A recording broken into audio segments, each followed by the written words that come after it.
I want to show off the Cherimoya that's been growing the last 6 years. So the first 2 years she died to the ground, so I finally put a structure around her. But there she is, look at her.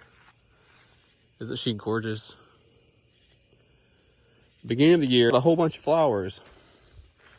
I didn't have luck pollinating them. I just wasn't doing it right. I was learning. And about July the 24th, I got my hands on some custard apple pollen. That's all I had. And before that, I used some Atemoya pollen. That was about 5 days old. But look at that. She is growing. Look at her. Got a little Cherimoya up here near Tallahassee. How about that? Just lets you know anything's possible if you work hard enough and you give the plant what it needs, the fruit tree what it needs. So I have a feeling it's going to make it before the winter comes. So it could have some custard apple mixed with it. Wouldn't that be a cool hybrid? Look at that.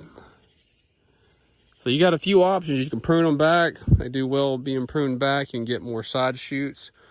Or you could take some of these tall branches and just pull them sideways and just create this beautiful canopy tree. Just depends on your area and your structure. Some of these I'll pull down and most of these I'll just cut back before I have to close this greenhouse back over with cloths and all. But yeah, this tree's been doing well. You can see she's happy here. She's got beautiful round leaves. Look at her beautiful trunk. You can see where she has died back multiple times. She did kind of cross, but I'm gonna leave it alone. I don't want to take from it anymore. She's happy, can't complain. But when you pull the branches down, and you get these side branches, that'll help you make more flowers. And that's what I did before. I took a lot of the branches that were upright, pulled them down, and then you get new ones that shoot straight up, and you could prune them back or let them be pulled down. It's up to you. You know, I've gave this tree compost, ash from the fire, and I put some sulfur back down, pine bark, and she's going to be needing some more pine bark soon. And I've had a little bit of sustain. That's all made out of turkey byproducts. You know, it just shows you if you don't give up on anything. Talk to your tree, come out, let it know that you care about it. Just want to share it with everybody. But yes, you can grow some Cherimoyas. Some of them that are grafted are not as cold hardy, but some are to 25 and some are to 30. Just depends which type you got, and I'm not sure what kind I have. It's just from seed. It seems to do well. I turn the irrigation on when it gets up in the 20s, and she does fine. And when she doesn't lose all her leaves, I will help her through. When spring comes, I'll pinch all the leaves off, and she will start pushing, and she'll push all the flowers out.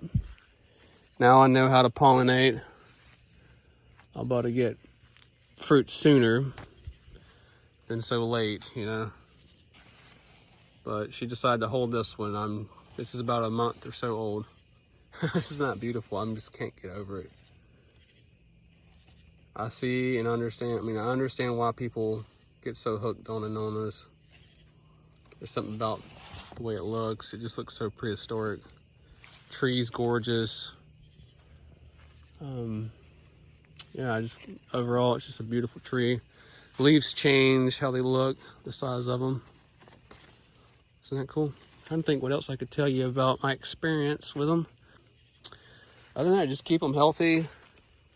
I put a lot of biochar down around it. You know, I do have a tall nail wall in front of it, and I do have some trees near it that do keep this area a little cooler, so it's not as hot.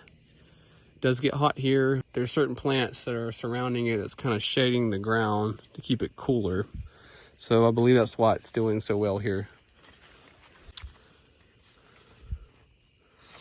Gorgeous leaves. We'll catch you later and I'll keep you updated I want to just show off this journey with you.